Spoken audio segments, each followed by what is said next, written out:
마지막 때가 되면 이 무화과 나무와 여러 나무를 보라. 예수님 이렇게도 말씀하셨죠. 한 복음서에서는 무화과 나무를 보라 그렇게 말씀하셨고 또 다른 복음서에서는 무화과와 다른 나무들을 보라.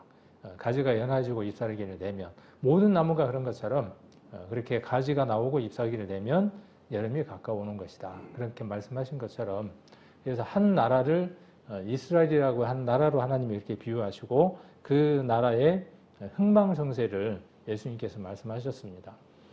또한 그 나라가 하나님을 잘 섬기느냐 섬기지 못하느냐 하는 부분을 그 나무의 열매에다가 이렇게 비유로 말씀하시기도 했습니다. 그래서 예수님이 길을 가시다가 이 무화과가 어떤 상태였죠? 무화과가 없는 상태였는데 보니까 어떤 상태냐 하면 열매가 열릴 것 같은 상태인 거예요. 잎사귀가 어떤 상태였죠? 잎사귀가 아주 무성한 상태예요.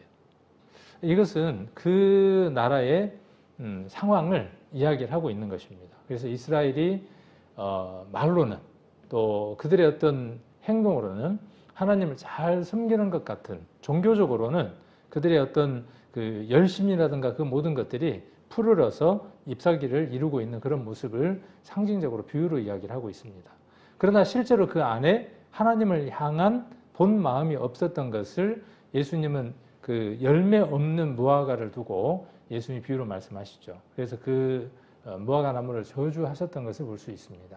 그 무화과 나무의 저주는 어디를 향한 저주이기도 하느냐 하면 열매인 예수 그리스도를 알아보지 못하고 그를 십자가에 못 박았던 이스라엘에 대한 영원한 심판이기도 합니다. 그래서 나무라고 하는 것과 이 열매라고 하는 것은 한 나라, 그다음에 한 개인 여러 것과 서로 연관들이 있는 걸 볼 수 있습니다. 또 그 나사로였나요?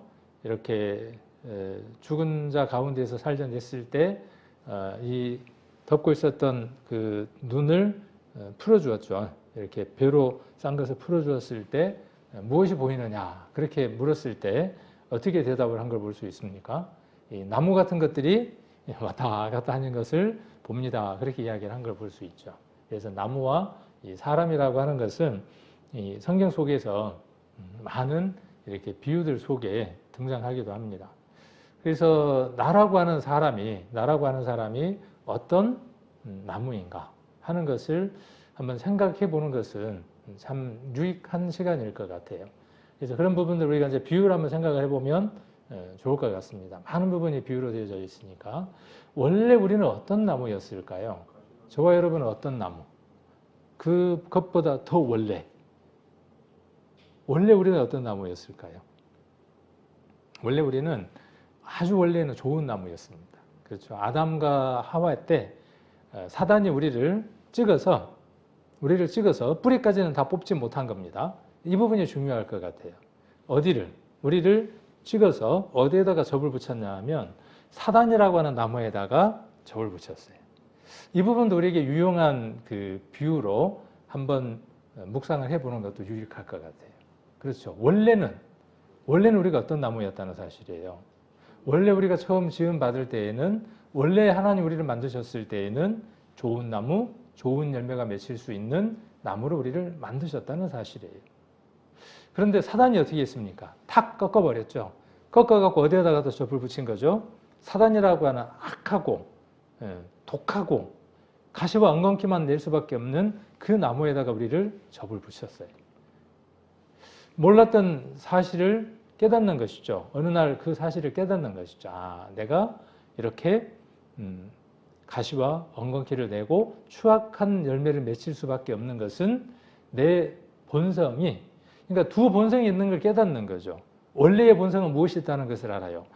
미미하지만 연어가 고향의 그 물맛을 찾아서 고향으로 돌아가는 것처럼 사람 안에는 하나님 형상대로 지음받은 우리 인간 안에는 무엇이 있느냐 하면 하나님을 찾고자 하는 간절한 마음이 있는 거예요.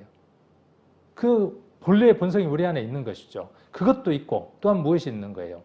더 오랫동안 우리가 살아왔던 습성 속에서 사단의 것이 우리를 사로잡고 있는 본성들이 더 많은 것이죠. 그 둘을 우리가 깨닫는 순간이 어느 때냐 하면 말씀이 우리를 깨우쳐서 우리가 원래 어떤 사람이었는가를 알게 되어질 때죠. 기가 막힌 날이죠, 그날이. 우리 인생에 있어서 그날만큼 기가 막힌 날이 어디 있습니까? 우리는 전도 집회 때 그 사실을 다시 한 번 더 확인하고 싶은 것이고 다른 사람들에게 알려주고자 하는 것이죠. 그러기 위해서 우리는 어떤 관계를 갖는 것이죠. 거기에서 필요한 게 무엇입니까? 거기에서 필요한 것이 무엇이냐 하면 열매입니다. 우리가 보여주어야 할 무엇이 있는 겁니다. 그들과 다른 열매, 그들과 다른 삶을 그들에게 보여주어야만 그들도 비교할 수 있는 겁니다.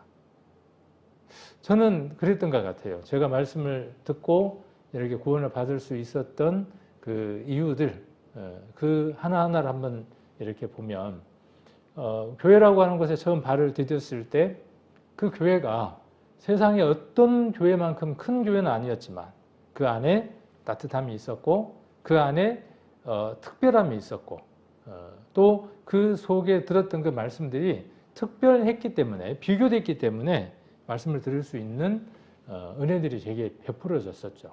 교회는 그런 힘이 있고 구원받은 성도에게는 그런 힘이 있습니다.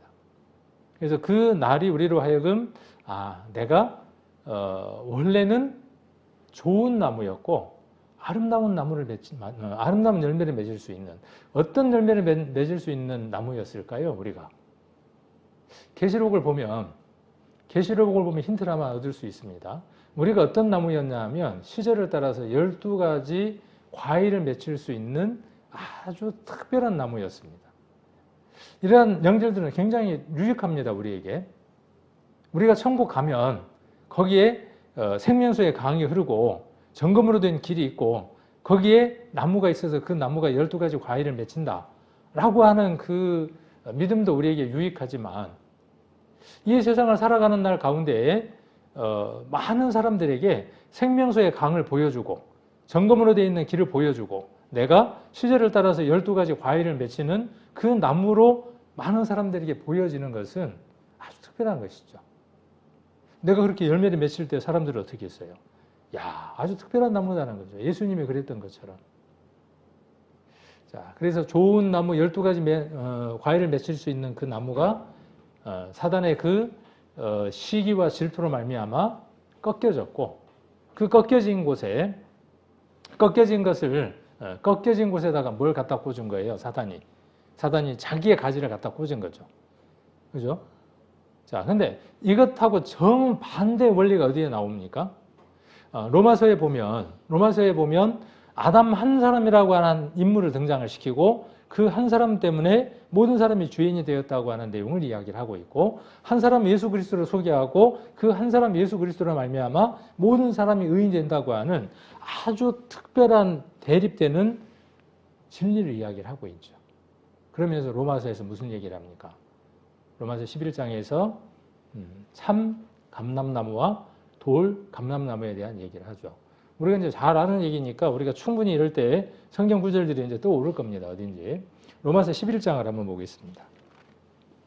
로마서 11장 17절입니다. 성경을 이렇게 구약과 신약을 이렇게 읽는 것은요, 연결 짓는 것은 참 신비로운 작업이기도 합니다. 그리고 이 신비로운 작업들은 같은 영을 소유한 성도들에게는 아멘으로 화답되는 신기한 일들이기도 합니다. 먼저 앞서간 믿음의 선진들이 써놓은 글이라든지 먼저 구원을 받고 우리에게 복음을 전했던 그들이 외쳤던 메시지들을 보면 지금 우리가 깨닫고 이야기하는 것과 동일한 내용들을 이야기하는 걸 볼 수 있습니다. 시대가 100년, 200년, 300년, 1000년 전의 얘기지만 우리가 깨달은 것과 동일하고 그때의 그 아멘이 우리에게도 동일하게 아멘으로 와닿습니다. 이 로마서 11장에 나와 있는 내용들도요, 시대를 불문하고 똑같은 믿음 속에서 이해됐던 내용들이기도 합니다. 그래서 로마서 11장은 이 바울이 이방인에게 복음이 어떻게 넘어가는가, 그리고 그 유대인에게 시작된 그 복음이 이방인에게로 넘어가고 이방인에게로 넘어간 그 복음이 다시 어떻게 유대인에게 오게 되는가에 대한 내용들을 로마서는 그 접붙임이라고 하는 비유를 통해서 설명을 하고 있습니다. 그래서 참 감람나무는 유대인이라고 한번 생각을 해볼 수 있고요. 유대라고 하는 그 나라를 나무로 비유한 겁니다. 그 다음에 돌감람나무는 이방인입니다. 이방. 많은 나라들을 돌감람나무라고 이야기를 했습니다. 이거에 대한 내용들을 그 책들을 보면 뭐 여러 가지로 이야기하기도 합니다. 옛날에 우리 설교자 중에 한 분은 그 고염나무 있죠. 돌감나무라고 이야기를 하기도 했죠. 여러 가지로 이것들을 이야기를 해볼 수 있습니다. 비유들로 우리가 또 교훈들을 얻어볼 수도 있습니다. 원래 본 씨앗이 어떻기 때문에요. 원래 본 씨앗이 안 좋은 거기 때문에 그 나무에서 자라 올라와서 그 나무를 잘라서 좋은 나무에다 접을 붙이고 거기서 나온 씨앗을 다시 심으면 뭐가 난다고요? 감이 올라온다고, 돌감이 올라온다고 우리는 그렇게 이제 이유들을 알고 있죠. 여러 가지들로 이제 우리가 이 내용들을 이야기를 할 수 있는데 여기에서 가장 핵심이 되는 것은 무엇이냐면요. 11장 17절에 나와 있는 이 부분입니다. 그러니까 이 부분을 우리가 이해를 하지 못하고 이 부분에 중심을 두지 않으면 어떤 의미가 많이 빠져버리는 겁니다. 17절 같이 한번 읽겠습니다.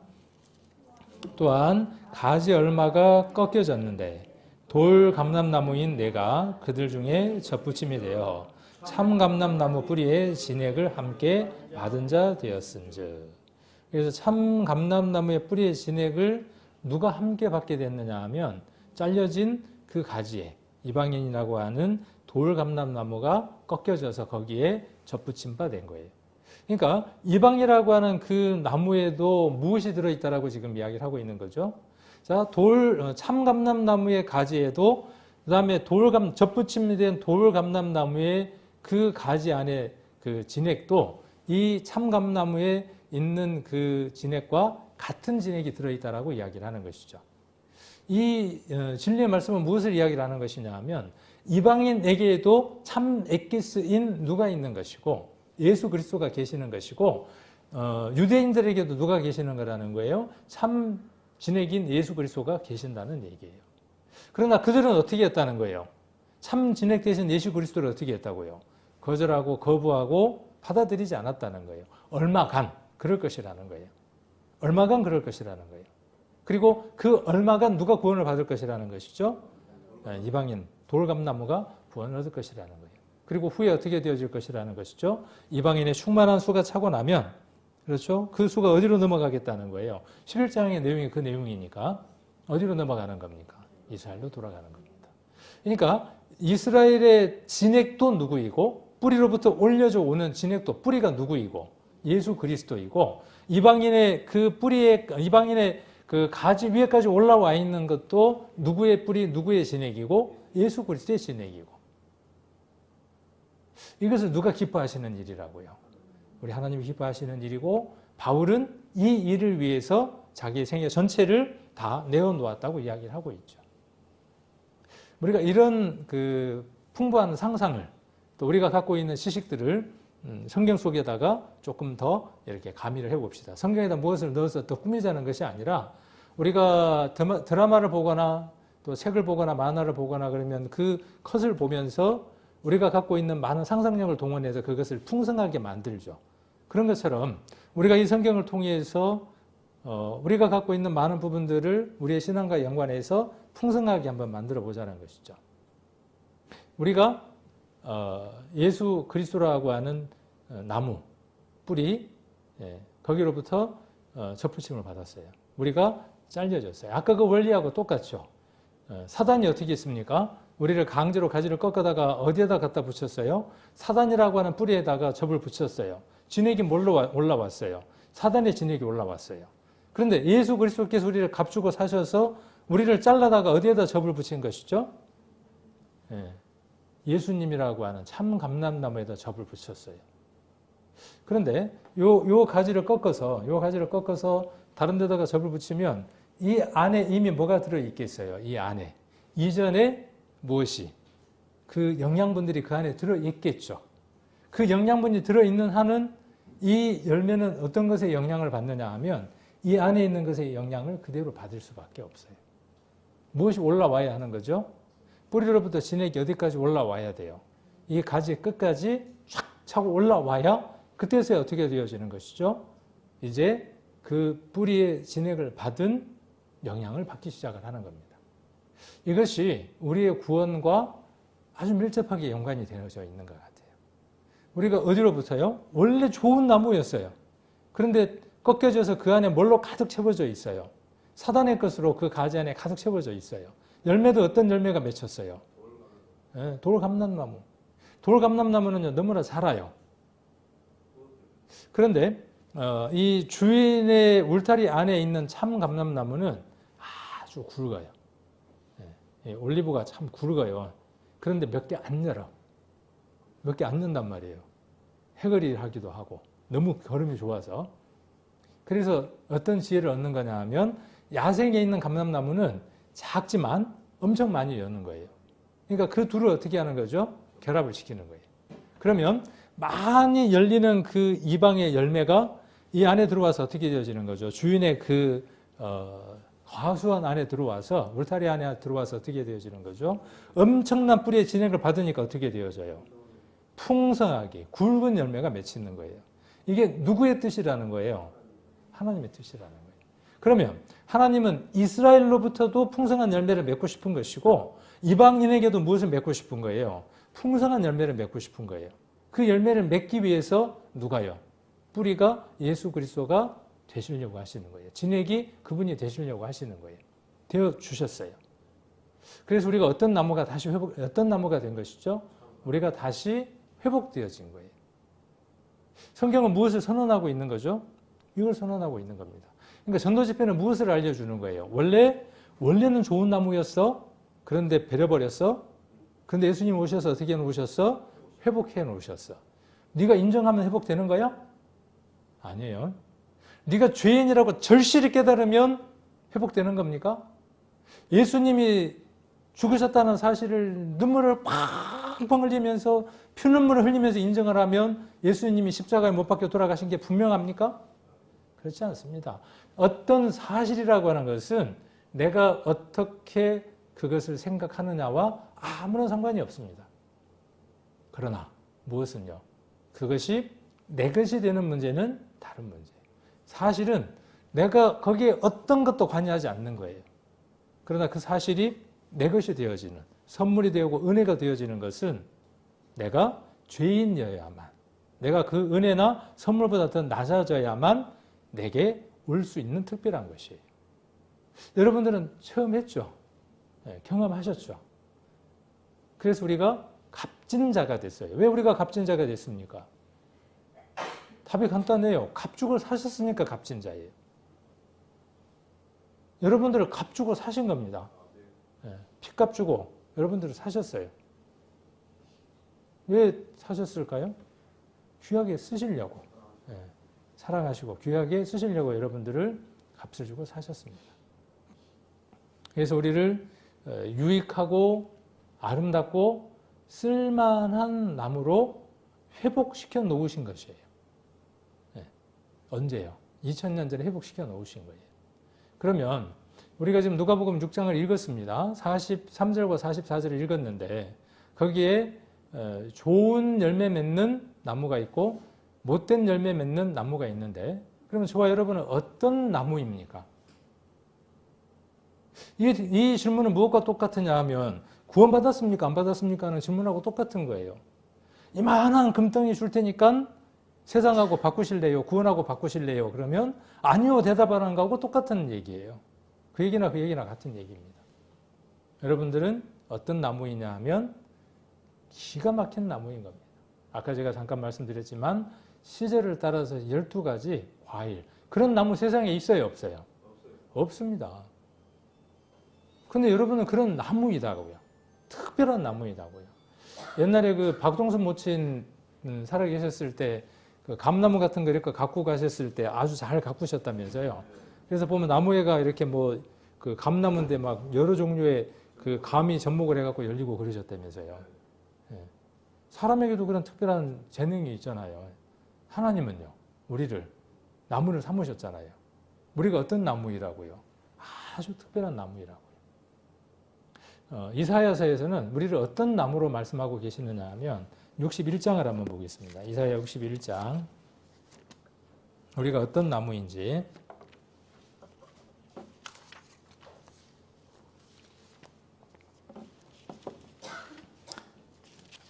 이사야 61장 구약성경 1041페이지입니다. 61장 3절.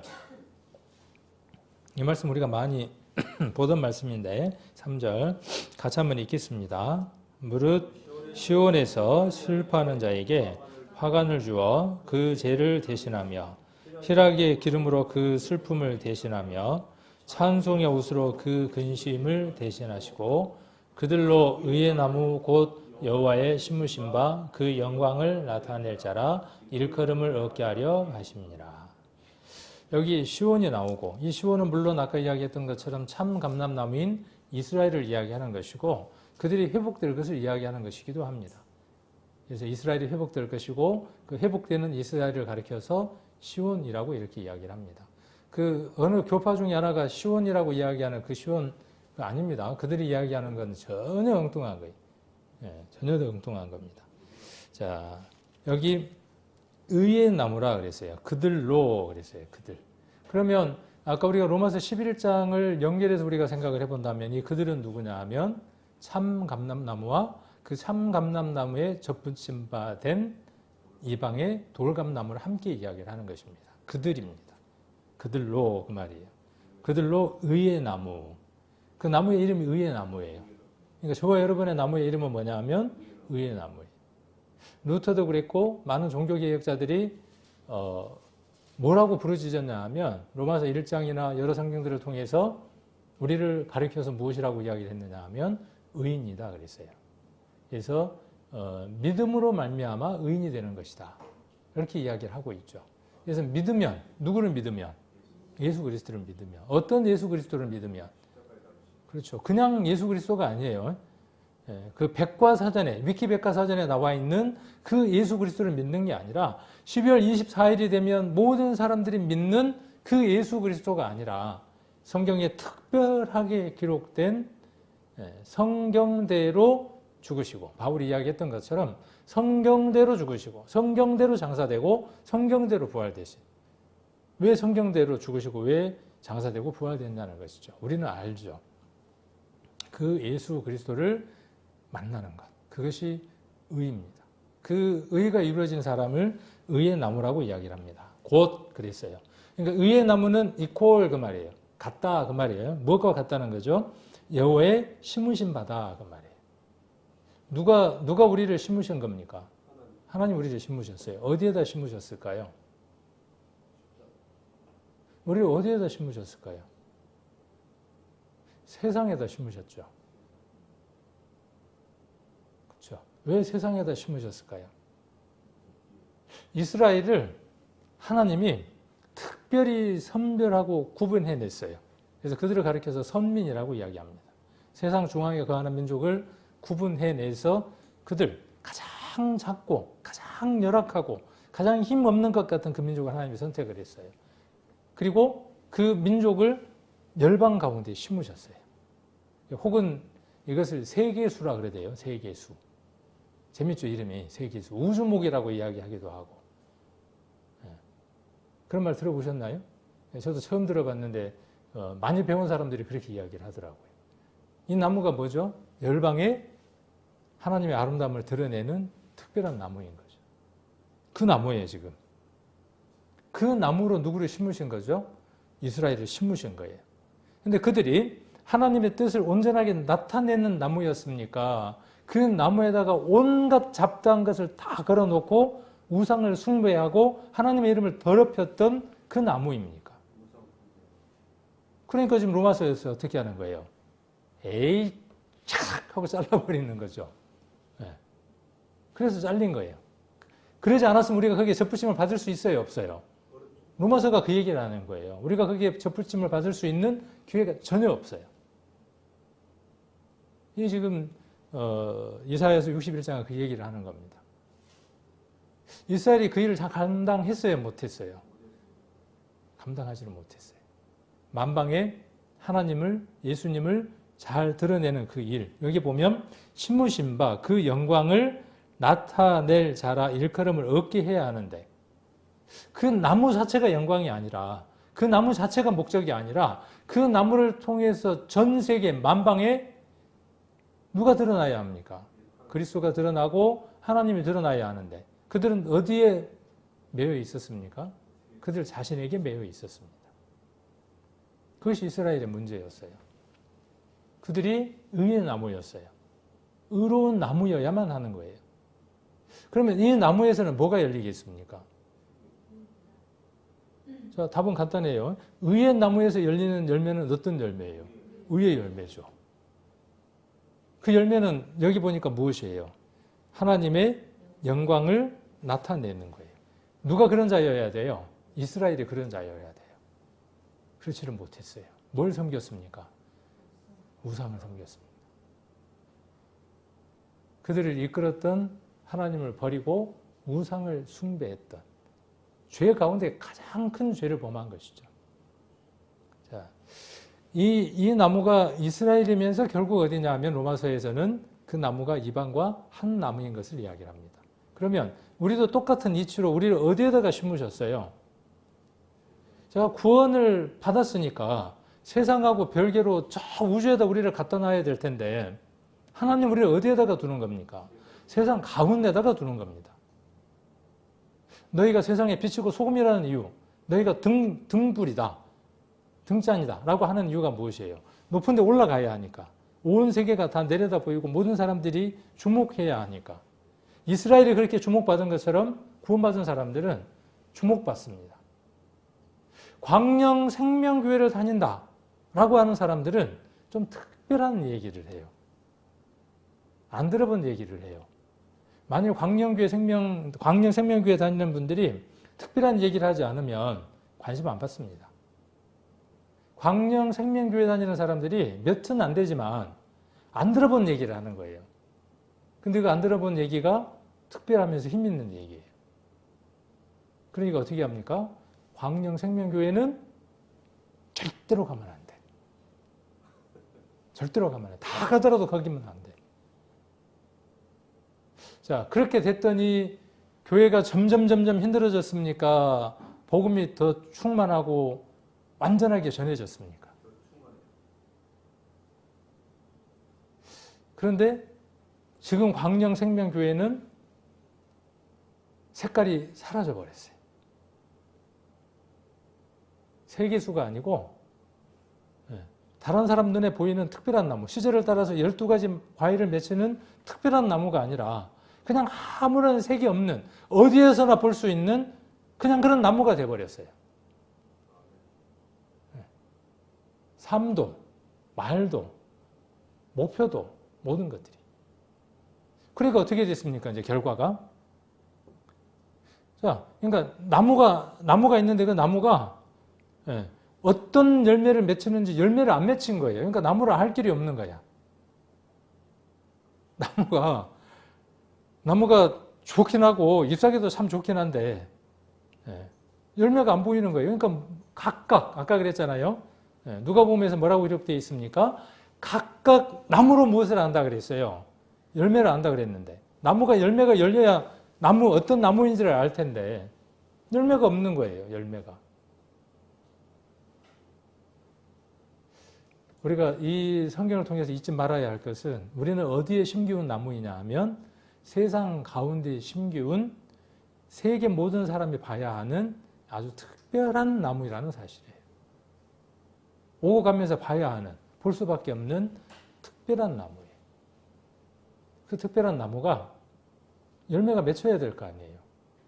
그 열매는 아까도 이야기했던 것처럼 아주 특별한 열매가 맺히는 겁니다.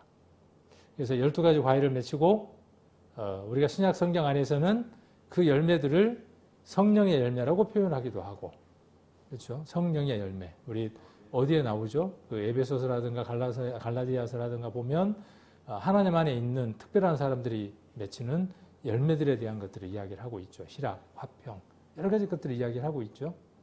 그게 무슨 열매냐 하면 의의 나무의 열매인 겁니다. 야고보서를 한번 찾아보겠습니다. 야고보서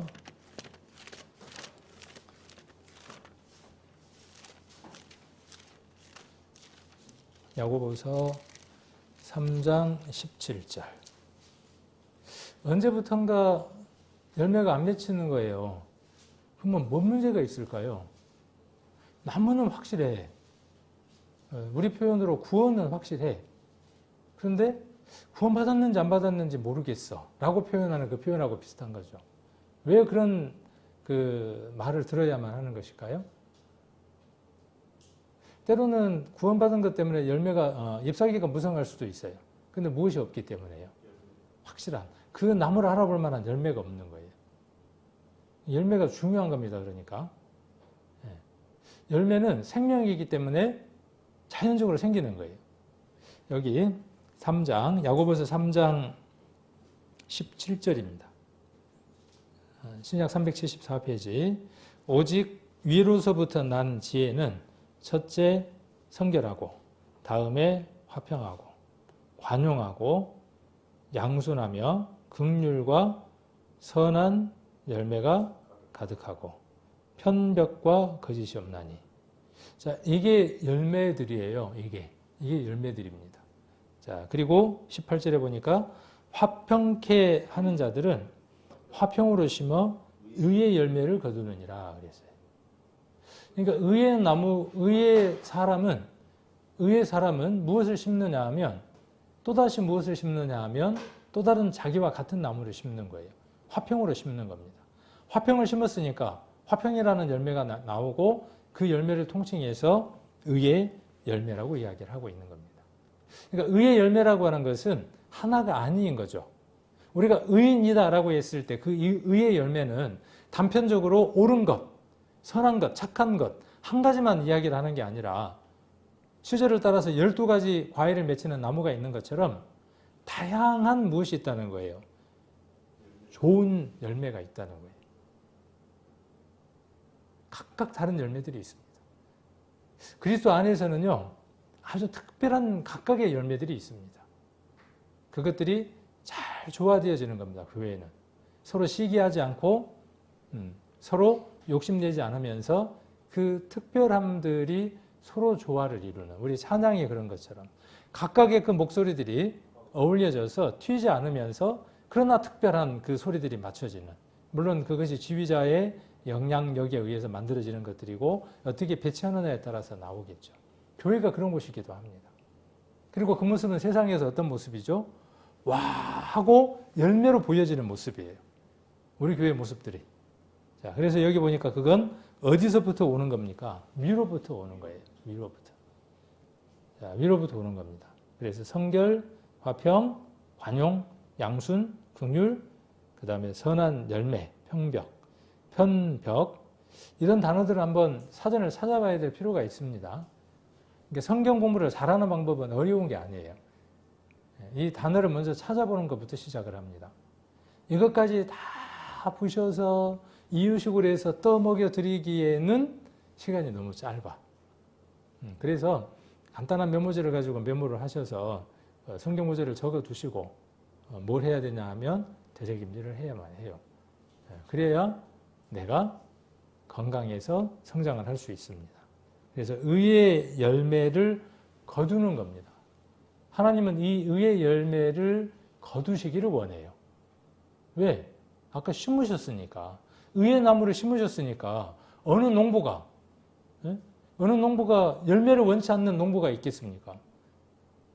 말씀하시기를 예수님이 우리 아버지는 농부고 그렇게 말씀하셨잖아요. 심으시는 거예요. 시간이 되면 열매를 원하시는 거예요. 열매 없어도 된다 그렇게 말하시는 분들은 하나님이 어떤 분이신지 모르는 겁니다. 절반밖에 모르는 겁니다. 빌립보서도 한번 보겠습니다. 앞으로 넘겨서 빌립보서 1장 11절입니다. 10절부터 한번 보겠습니다. 이런 말씀들은 성경 속에 너무나 많이 나와 있습니다. 1장 10절, 10절부터 한번 보시면 빌립보서 1장 10절. 자, 너희로 지극히 선한 것을 분별하며 또 진실하여 허물 없이 그리스도의 날까지 이르고 11절 같이 한번 읽겠습니다. 예수 그리스도로 말미암아 의의 열매가 가득하여 하나님의 영광과 찬송이 되게 하시기를 구하노라. 그러니까 그리스도인들은 어떤 사람이 되어야 된다고 지금 말하는 것이죠. 뒤에 하나님의 영광과 찬송이 되는 사람이 누가 돼야 돼요? 그리스도인이에요. 그러니까 성도를 보고 찬양이 나와야 되는 거예요. 그 사람을 두고 와, 하나님이 살아계신 것이 분명하구나. 우리 정덕원 모친을 두고 우리 교회 많은 사람들이 그랬잖아요. 성령의 힘은, 하나님이 살아계신 것은 우리 정덕원 모친만 봐도 분명하다. 누가 영광 받으시는 거죠? 하나님이 영광 받으시고 찬양을 받으시는 거죠. 우리의 삶이 그래야 한다는 거죠. 그렇게 그 안에 찌들리고 그렇게 구습으로 강하게 배어있던 그 모든 것들이 일순간 떠나버리는 그 능력, 그게 그의 열매인 거예요. 그의 나무가 어떤 나무인가를 드러내는 거죠. 예수 그리스도로 말미암는 거죠. 세상으로도 그런 일이 있어요. 세상에도 그런 특별한 일들이 있습니다. 어떤 사람이 어떤 동기를 만나면요, 담배, 술 다 끊는 사람도 있습니다. 충격을 강하게 받으면요, 삶을 완전히 다시 살아갑니다. 그렇다고 해서 그 사람이 구원받은 사람입니까? 의의 나무입니까? 아닙니다. 그렇지 않습니다. 비록 우리가 조금은 더디고 우리가 조금은 부족해 보이고 우리의 모습이 어설플지라도 우리는 하나님 보실 때에 특별한 나무인 겁니다. 그가 그렇게 완전히 바뀌었을지라도 그건 하나님과 상관이 없는 거예요. 위로가 되고 힘이 됩니까? 그러니까 앞으로도 그냥 지금처럼 느긋하게 거북이 걸음으로 변화되면서 가야 되겠습니까? 네, 그렇다고 하는 건 아니에요. 우리에게 무엇이 변화되어야 될지를 모르면 변화되지 않는 겁니다. 찾으려고 하지 않는 거예요. 무엇에서 만족하니까? 구원에서 완성됐다고 생각을 하면 내게 어떤 열매가 더 맺혀야 할지를 찾을 수가 없습니다. 자, 그리고 가득하여 그랬어요. 가득하여. 의의 열매가 가득하여 그랬어요. 이건 무슨 얘기냐면 끝까지 가득 채우는 거예요. 어디까지요? 아기까지 가득 채우는 거예요. 어느 정도 채웠으니까 끝나는 게 아니고 더 채우는 거예요. 눌러서 꽉꽉 밟아서 채우는 거예요. 예수 그리스도를 만난 사람에게는 이런 특별한 채움이 있는 겁니다. 그 열매가 우리에게 있습니다. 그 열매가 없다면 내가 그 나무인가 아닌가를 살펴보는 것이 중요하고 그 열매가 맺히지 않는다면 원인을 찾아야 될 거 아니에요. 오늘 그 원인도 한번 몇 말씀들을 보면서 한번 찾아볼 수 있도록 하면 좋겠습니다. 그 다음에 고린도 후서 9장도 한번 보겠습니다. 고린도 후서 9장. 후서 9장 10절입니다. 9장 10절. 고린도 후서 9장 10절. 심는 자에게 씨와 먹을 양식을 주시는 이가 너희 심을 것을 주사 풍성하게 하시고 너희 의의 열매를, 우리에게 의의 열매가 있어야 하는 거죠. 그러니까요. 의의 열매. 의의 열매를 어떻게 하신다고요? 더하게 하시리니. 이 더하게 한다는 말하고요, 자라게 한다, 증가하게 한다, 늘리게 한다라는 말은 동일한 말입니다. 고린도 후서 9장 10절입니다. 그래서 의의 열매를 하나님이 어떻게 하신다고요? 누가 더하시는 겁니까? 하나님이 더하시는 겁니다. 어떤 때 더하실까요? 어떻게 해야 더해질까요? 답은 아까 서두에 나와 있었습니다. 로마서 11장 17절에서 그 답이 나와 있었습니다. 뿌리에 붙어 있어야 하는 거예요. 그래야 진액을 받아야만 성장하는 겁니다. 나무가 성장하는 건 뿌리에 진액을 받지 않으면 절대로 성장할 수 없는 겁니다. 성도가 교회에 붙어 있지 않으면, 성도가 말씀에 붙어 있지 않으면, 성도가 교제에 붙어 있지 않으면요, 성장할 수 없습니다. 교회를 떠나서는 성장할 수 없습니다. 예수님은 나를 떠나서 라고 말씀하셨지만 그것과 동일하게 이야기할 수 있는 것이 교회를 떠나서, 교제를 떠나서, 이 말씀의 시간을 떠나서, 교제의 시간을 떠나서, 주일, 수요일, 또 특별히 우리가 구역 모임이 이제 활성화가 잘 안 되는데 구역 모임은 우리에게 굉장히 유용한 시간입니다. 구역 모임이 활성화되는 것은요, 아주 중요한 교회의 문제이기도 합니다. 구역 모임이 활성화되지 않는 이유, 저는 오늘 그런 내용들로 한번 제시를 해보고 싶은 거예요. 오늘. 왜? 뿌리에서 진액에서 받아들이는 게 없어요. 올라온 게 없어요. 열매가 없어요. 내놓을 게 없어요. 그러니까 구역 모임에서 밍밍한 거예요. 서로들 감동도 없어요. 감동이 없으니까 뭐만 생기냐 하면 감정만 쌓여가는 거예요. 그러니까 구역 모임 안 했으면 좋겠는 거예요. 이해돼요. 네, 그럴 수 있어요. 그러나 그렇다고 해서 그 모임 자체를 없앨 수는 없어요. 더 활성화할 수 있는 방안을 찾아야 하는 것이 하나님이 기뻐하시는 방안이에요. 어떻게 하면 우리가 모임이 일주일에 4번 있잖아요. 왜 4번입니까? 4번 있습니다. 주일 있고 화요일 있고 수요일 있고 그 다음에 금요일 있으니까 4번 있는 거예요. 이전에는 새벽 모임도 있고 했지만 더 많아져야 돼요. 더 많아지면 우리에게 유익할까요? 우리가 번잡하고 힘들고 괴로울까요? 유익합니다. 육신은 어떻습니까?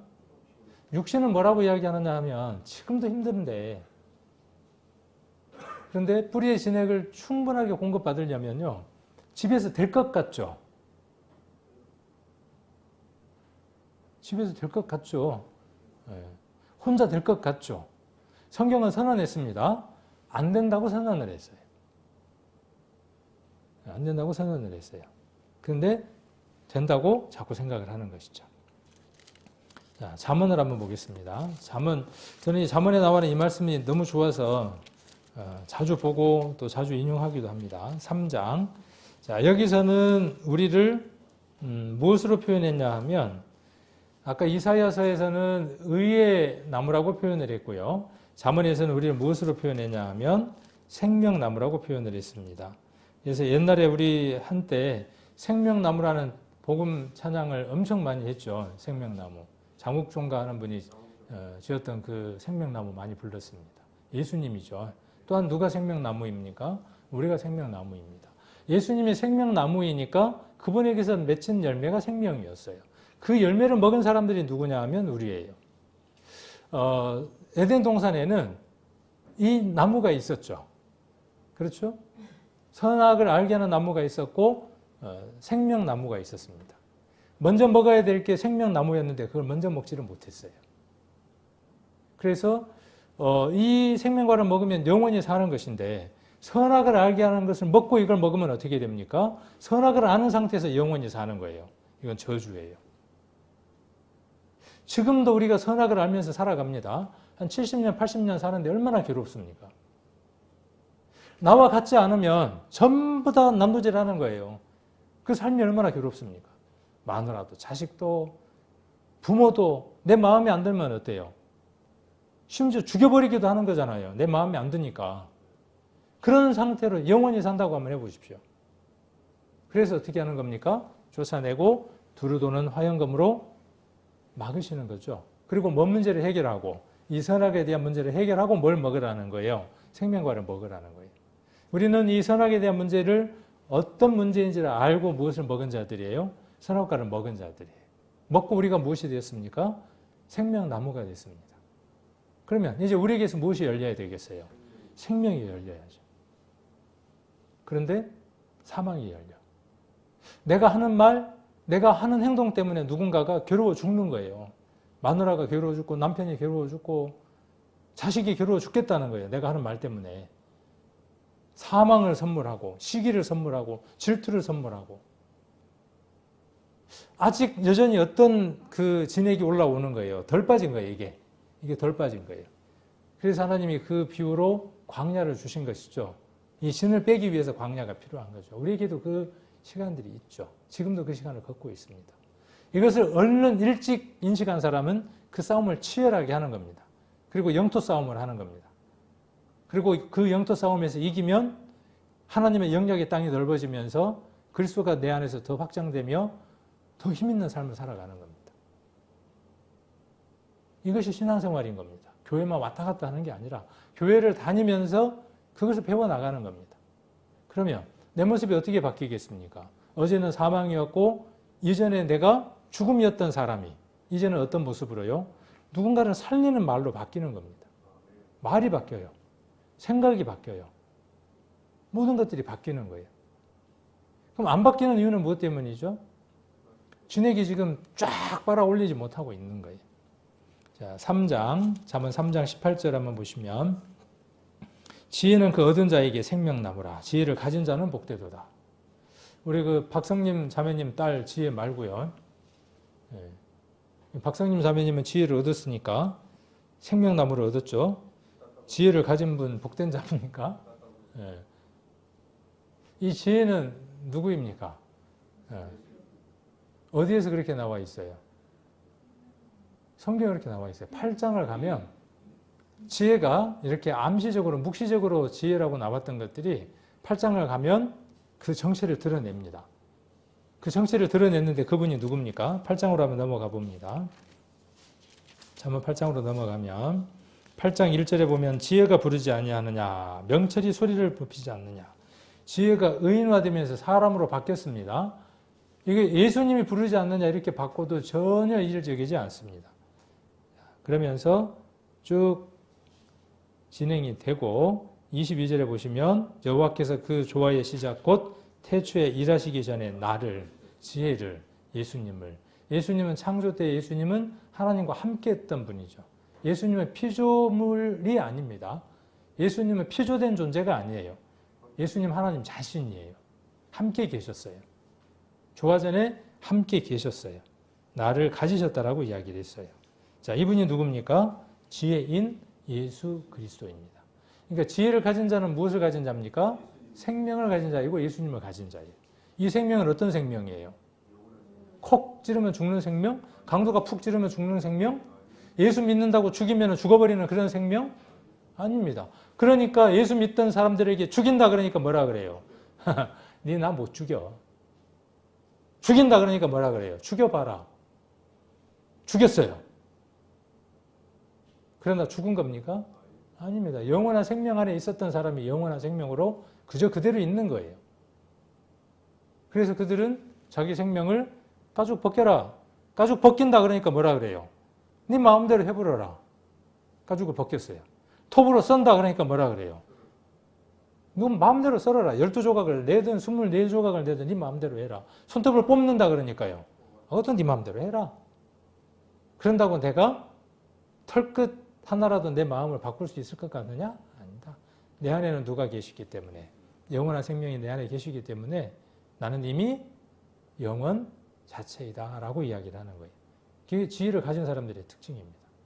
우리에게 그런 상황이 되면 우리는 그렇게 되지 않을까요? 우리도 그렇게 됩니다.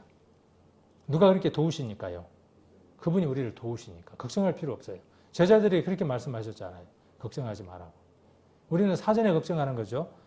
그때 되면 우리가 예수님 부인할지도 몰라 이러면서 걱정하잖아요. 그렇지 않아요. 그 상황이 되면 힘 주시고 능력 주시는 분이 누구예요? 그분이에요. 감당하게 하시는 거예요. 우리도 우리의 삶들 가운데 마찬가지잖아요. 그런 일들이 있을 때 우리가 부인할 것 같지만 어때요? 우리의 삶들 안에서 생명 대신 예수 그리스도를 인정하고 드러내는 걸 보게 되죠. 자, 11장도 한번 봅니다. 11장 30절. 자, 의인의 열매는 생명나무라. 지혜로운 자는 사람을 얻느니라. 자, 의인의 열매는 생명나무래요. 의인의 열매, 생명나무. 지혜로 뭘 얻습니까? 사람을 얻습니다.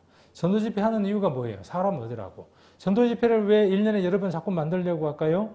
우리 성도님들이 밖에 나가서 의의 나무, 생명나무가 되고 특별한 나무가 돼서 여러분들의 그 보암직하고 먹음직한 그 열매들을 많이 열게 해서 사람을 얻어오라는 거예요. 여러분의 말, 여러분의 삶을 통해서 특별함을 보여서 어떻게 하라는 거예요? 사람 얻어서 데려오라는 거예요. 자, 또 13장 12절도 한번 봅니다. 13장 12절. 소망이 더디 이루게 되면 기대가 있고 희망이 있죠. 이번 전도 집회 때 전도하신 분들은 이 말씀이 정말 간절할 겁니다. 이번에 집회 때 온다고 했어. 그런 분들 있죠. 지금 여기 계신 분들도 그렇게 약속하신 분도 계실 거고 지금 인터넷을 통해서 듣는 분들 그런 분들도 계실 겁니다. 적어도 교회는 오지 않는다고는 했지만은 이번에 유튜브를 통해서 듣는다고 했어. 우리 집에서. 그것도 한 방법일 수 있어요. 최선은 무엇이냐면 현장이에요. 차후 두 번째는 뭐냐 하면 그게 안 되면 어떻게라도 집에 앉아서라도 같이 듣게 하는 거죠. 자, 그래서 희망을 갖는 거죠. 기대를 갖는 거죠. 이번 집회 때 일주일 다 들을 거야. 다 들어야만 해. 5일 다 들어야만 해. 이번에 구원 받을 수 있을 것 같아. 틀림없이 구원 받을 거야. 그런 기대와 희망, 소망이 있죠. 근데 그게 더디 이루어져요. 이번에 안 돼. 이번에 안 되면 어때요? 얼마나 날만 되겠어요. 무엇 때문에 우리 성도님들 괴롭습니까? 이것 때문에 괴로워야죠. 돈이 없어서 괴롭습니까? 물론 사는 동안에는 괴로워야죠. 건강 때문에 괴롭습니까? 그래야 하죠. 그러나 그것은 잠깐이에요. 그러나 이 괴로움, 이 기대 희망이 좌절되는 것은요, 그 어떤 것보다도 큰 고통이에요. 특히 내 가족이 안 들으면 얼마나 애타겠습니까? 자, 그런데 그것이 마음을 상하게 합니다. 그런데 소원이 이루어요. 그건 뭐입니까? 곧 생명나무예요. 우리가 원하는 소원은 남북 통일입니까? 아닙니다. 생명나무가 하나 새롭게 심겨지는 거죠. 얼마나 감사하겠습니까? 우리 이제 요양보호를 하는 자매님들이 이제 많아지시는데, 이번 전도집회 때 전도집회 내용을 다 외우십시오. 네. 여러분들이 일꾼이고 여러분들이 복음을 전하는 전도자니까요. 데리고 가서 할 수 없는 환경들이 참 많습니다. 어르신들. 네. 여러분들이 충분히 그것을 소화해서요. 쉽게 해서 그분의 수준에 맞춰서, 저는 어렵게 이야기하니까 여러분들이 쉽게 이야기할 수 있도록 쉽게 소화해서 모시고 올 수 없으니까 어떻게 하는 거예요? 원래 원칙은 뭐죠? 요양보호사는 종교 이야기하면 안 돼요. 그죠? 그렇게 교육받습니다. 네. 그건 그 교육이에요. 하나님이 원하시는 교육은 무엇이냐 하면, 그 영혼을 진정으로 원하는 것은 이것 외에는 없어요. 내가 밥 차려주고, 내가 목욕시켜주고, 발톱 손톱 다 깎아주고, 모든 걸 다 했다고 할지라도 이것을 못하면, 근데 만일에 이 일에서 그 영혼을 얻는다면 내가 받는 요는 덤인 거예요. 덤. 덤으로 얻는 겁니다. 우리의 직업과는 이렇게 바뀌어야 돼요. 요양보호사만 그런 게 아니라 모든 직업이 이렇게 바뀌어야 되는 거예요. 이게 뭡니까? 사람을 얻는 거예요. 우리의 소원이에요. 이게 소원인 겁니다. 15장도 한번 봅니다. 15장 4절. 올량한 혀는 곧 생명나무라도 패리한 혀는 마음을 상하게 하느니라. 올량한 혀, 요즘 개역 개정에는 온순한 혀 이렇게 되어 있더라고요. 그런데 온순이라는 말은 원어의 성경을 제대로 다 번역해내지 못한 단어입니다. 올량이라는 말이 어렵지만은 올량이라는 단어가 원어의 뜻을 제대로 번역한 단어입니다. 올량이라는 말이 무슨 말일까요? 사회복지나 요양보호사 교육을 받으면 꼭 나오는 단어가 있습니다. 공감. 그 다음 또 하나가 뭐냐면 라포 형성이라는 단어가 나오거든요.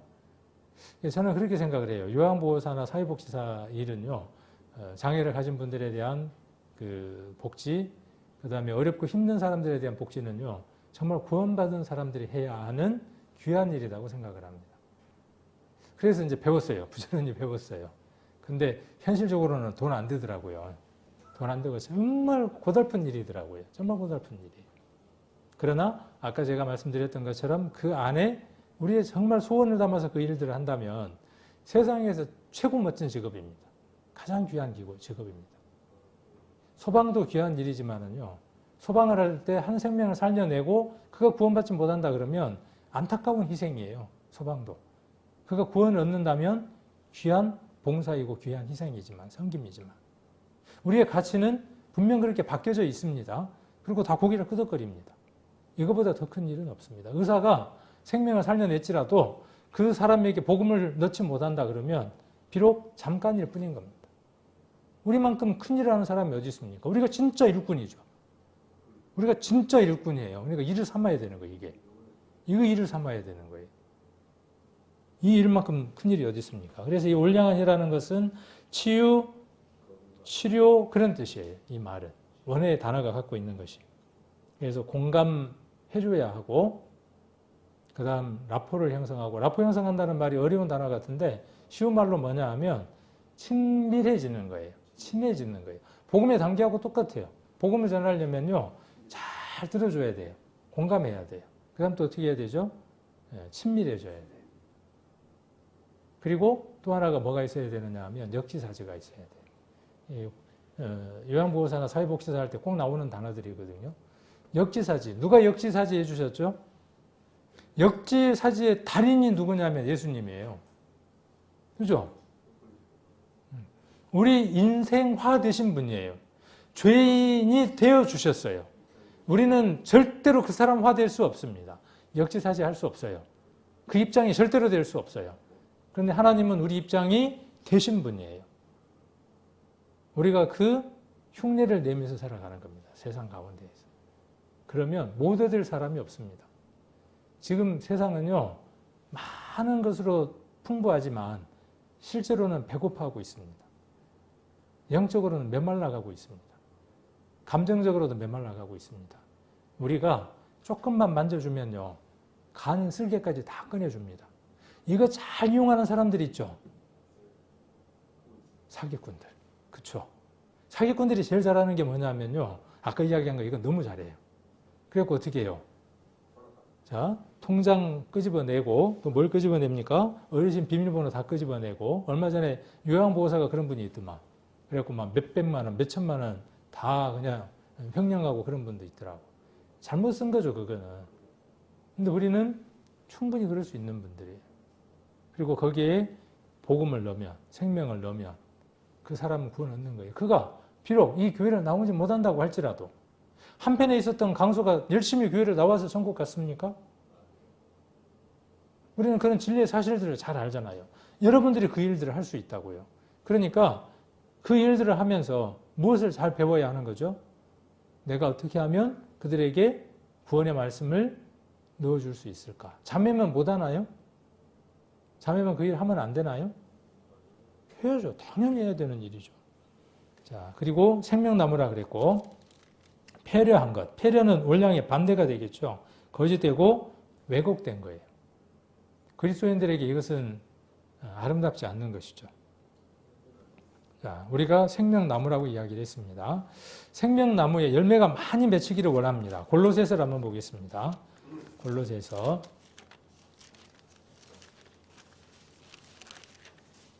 1장 6절.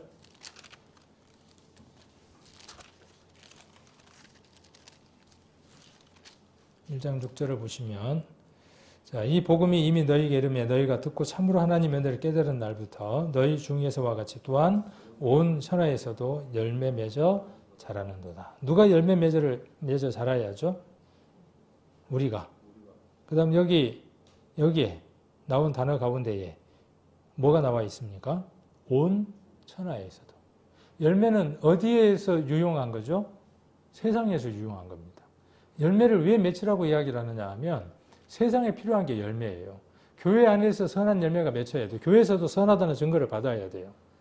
그런데 성도의 삶은 어디에서 선하다는 열매를 증거를 받아야죠? 세상에서, 온 천하에서 열매를 맺어야 하는 거예요. 자, 10절에도 보시면 주께 합당히 행하여 범사에 기쁘시게 하고 모든 선한 일에 열매를 맺게 하시며, 우리에게 열매를 맺게 하시는데 우리에게 열매가 안 맺히는 이유는 무엇 때문이에요? 내가 그분의 능력을 거절하기 때문에 그런 거죠. 막고 있기 때문에 열매를 안 맺히는 거죠. 그분은 열매 맺기를 원하는데 내게 열매가 안 맺는다. 문제는 무엇 때문이냐면 내가 지금 강하게 그걸 막고 있기 때문이에요. 그러면 그 막는 것을 해제해야 하는 거죠. 그래야 열매가 맺히겠죠. 자, 요한복음을 한번 보겠습니다. 요한복음 15장. 이 요한복음에는 열매가 맺히지 않는 이유, 열매를 잘 맺을 수 있는 방법, 모든 방법들이 여기 다 나와 있습니다. 어떻게 하면 열매가 많이 맺히는가에 대한 모든 내용들에 대한 답들이 요한복음 15장에 나와 있습니다. 요한복음에서 우리를 뭘로 표현했냐 하면 포도나무로 표현한 겁니다. 포도나무로 이야기를 하고 있는 것이죠. 1절에 보시면 내가 참 포도나무여 내 아버지는 그 농부라. 물은 내게 있어 과실을 맺지 아니하는 가지는 아버지께서 이를 제해버리시고 무릇 과실을 맺는 가지는 더 과실을 맺게 하려 하여 이를 깨끗하게 하시느니라. 3절이 우리에게 정말 힘이 되어지는 말씀이죠. 너희는 내가 일러준 말로 이미 깨끗하였으니 내 안에 거하라. 명령이죠. 우리는 깨끗한 자예요. 쳐다보니까 더러워요. 여전히 더럽게 살아가요.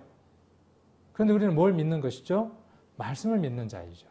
그 말씀이 우리에게 뭐라고 말씀하시죠? 선언하시기를 일러준 말로 이미 깨끗하여졌다라고 말씀하시는 거예요. 아멘 하고 어떻게 해요? 붙어 있어야 하는 거죠. 그런데 붙어 있지 못하니까 열매가 안 맺히는 거죠. 자, 그래서 2절을 한번 우리가 보면 처음 단계가 어떤 단계냐 하면 열매가 없는 단계예요. 구원받으면 열매가 없어요. 그래서 여기 보니까 어때요?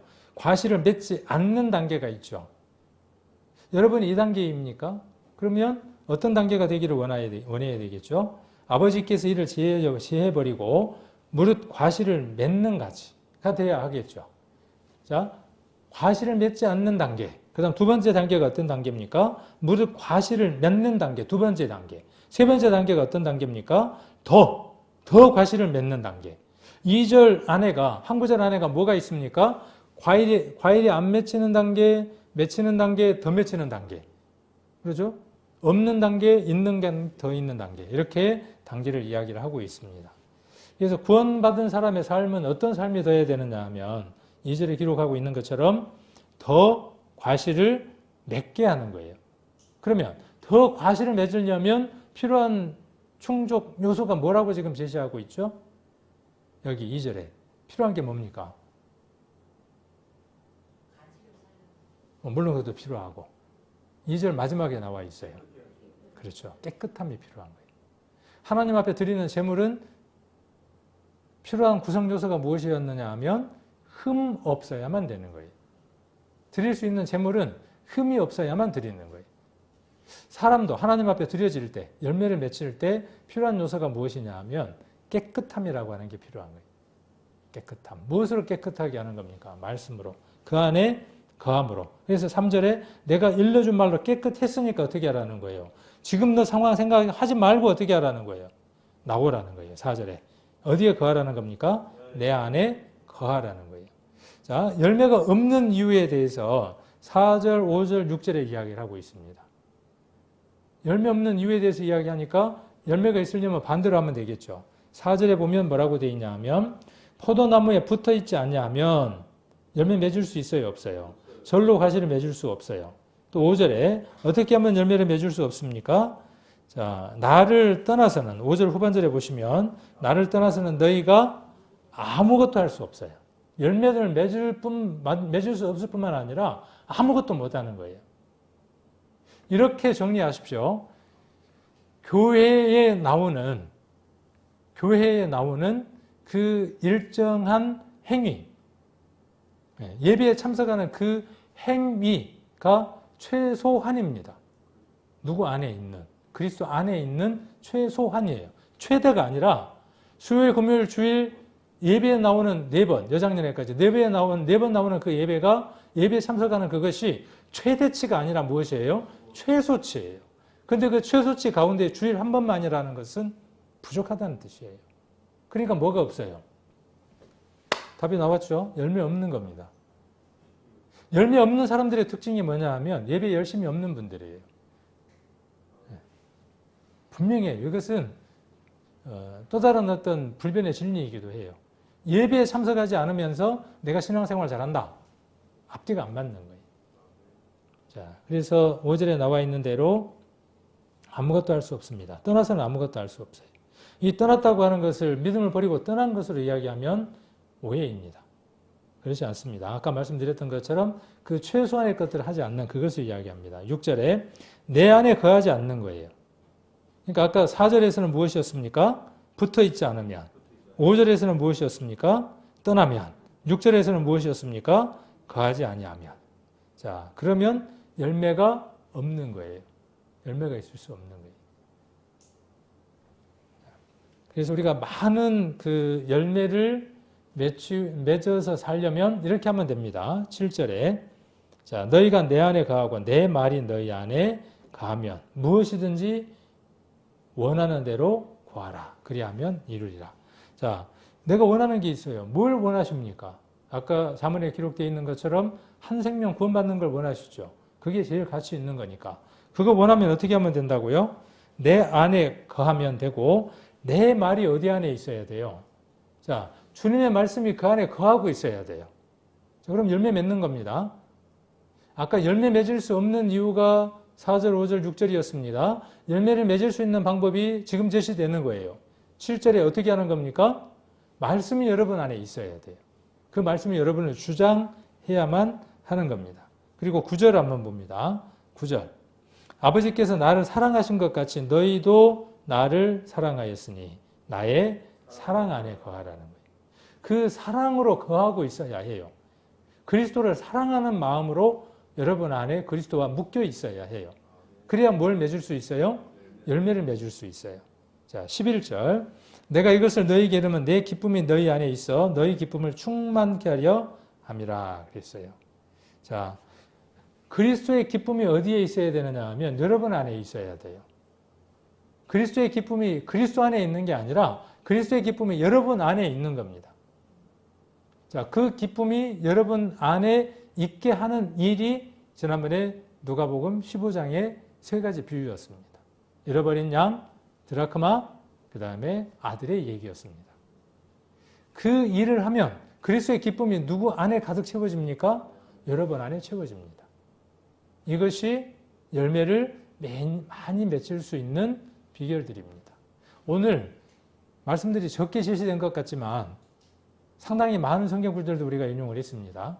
이 말씀들 우리 성도님들이 다시 한 번 더 되새김질을 하시고 심령 안에 채우시고 이대로 여러분들이 신앙의 기초들을 쌓아가시면 틀림없이 열매 맺는 나무가 됩니다. 의의 나무, 생명나무가 되고 세계 한 중앙에 심기운 나무가 돼서 하나님의 영광과 하나님의 아름다움을 드러내는 하나님께 영광 돌리고 찬양을 돌리는 그런 나무가 분명히 될 겁니다. 저도 그런 나무가 되기를 간절히 원하고 우리 성도님들도 그런 나무가 되기를 원하고 오늘 이곳에 오신 우리 성도님들은 다음에는 절대로 안 빠지고 오늘 이곳에 오시지 않았던 우리 성도님들은 그렇구나.